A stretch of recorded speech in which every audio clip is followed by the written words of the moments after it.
नमस्कार। क्या आपको याद है वो दौर जब जिसे भी आप पूछिए उनके पास जो इन्वेस्टमेंट का जो तरीका होता था वो था फिक्स डिपॉजिट, या बहुत सारे लोग जो रिटायर्ड होते थे वो पोस्ट ऑफिस में अपना पैसा रखते थे। और यही ज्यादातर लोगों का जो तरीका था। अपने अगर उनके पास उन्होंने सेविंग करी है तो जो चैनल है जहां वो पैसा जाता था वो यूजुअली फिक्स डिपॉजिट या पोस्ट ऑफिस था। लेकिन ताजा जो इकोनॉमिक सर्वे गवर्नमेंट की आई है उसके अनुसार हवा बदल चुकी है और उन्होंने एक ऐसा डिटेल रखा है जो शायद एक एंटिसिपेशन था या शायद थोड़ी हद तक आपको हैरान करे। रिपोर्ट के मुताबिक भारतीय परिवारों की बचत का तरीका तेजी से बदल रहा है। जहां पहले बैंक डिपॉजिट का दबदबा था वह अब गिरकर 35.2% पर आ गया है। तो मतलब यूं समझिए कि जहां अब काफी ज्यादा मोर देन 60% कहें कि जब फिक्स डिपॉजिट पे था अब वहां वो घट करके 35.2% लोग अपने जो उनकी जो सेविंग है उसे अपने फिक्स डिपॉजिट के रूप में रखते हैं। वहीं दूसरी तरफ यदि देखें तो इक्विटी और म्यूचुअल फंड में जो एक्सपोजर है वो 15.2% हो गया है। तो अब यह एक काफी एक बड़ा शिफ्ट है जिसके बारे में यदि आप जो गवर्नमेंट की जो रिपोर्ट आई है जस्ट बजट के पहले उसमें इस बात का जिक्र किया गया है। इससे पहले कि आगे बढ़े एक थोड़ी सी शायरी हो जाए। इसी बात पर एक छोटी सी शायरी हमें बतानी चाहिए, मतलब समझ सकते हैं। तो शायरी इस तरीके से है। पुरानी राहों को छोड़ अब नई मंजिल की तलाश है, सिर्फ बचत से क्या होगा अब निवेश पर ही विश्वास है।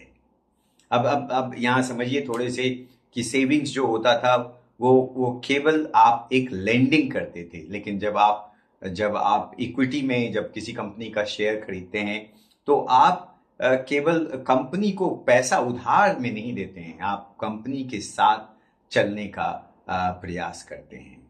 तो यह एक चीज है जो शायरी में मैंने ऐड करने का प्रयास किया। अब समझते हैं कि ऐसा क्यों हुआ होगा कि जहां लोग जो है ज्यादा मात्रा में अपने को इक्विटी और म्यूचुअल फंड दोनों ही इक्विटी ही है जिसमें एक्सपोज कर रहे हैं।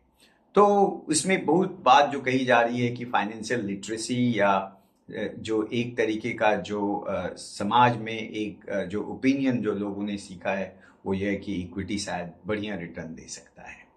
लेकिन और धीरे धीरे यह मत बनता जा रहा है कि केवल सेव करना जरूरी नहीं बल्कि उसे इन्वेस्ट भी करना काफी जरूरी है। लेकिन क्वेश्चन ये उठता है कि यदि क्या इसे काफी एक ऐसा माना जा सकता है, क्या इसे हम समझ सकते हैं कि क्या ऐसा करने से सभी लोगों को प्रॉफिट ही होगा, सभी लोगों को इससे ज्यादा लाभ ही होगा?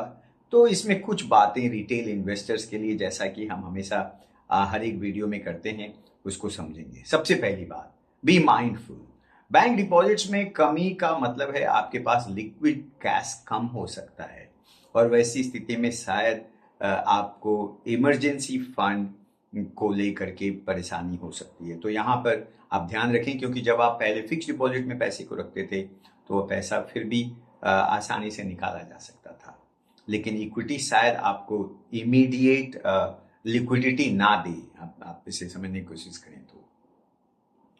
और फिर कि दूसरी बात यह है कि इसमें जब आप इक्विटी जो फ्यूचर है, लेकिन और ज्यादातर लोग इक्विटी की तरफ जा रहे हैं, लेकिन यह हमेशा समझने की जरूरत है कि एक साल के अंदर में कहा जाता है कि जो वोलेटिलिटी है वो 40% तक हो सकता है। तो जब आप इन्वेस्ट करते हैं तो आप पहला साल तो केवल वोलेटिलिटी पे ही चला जा सकता है।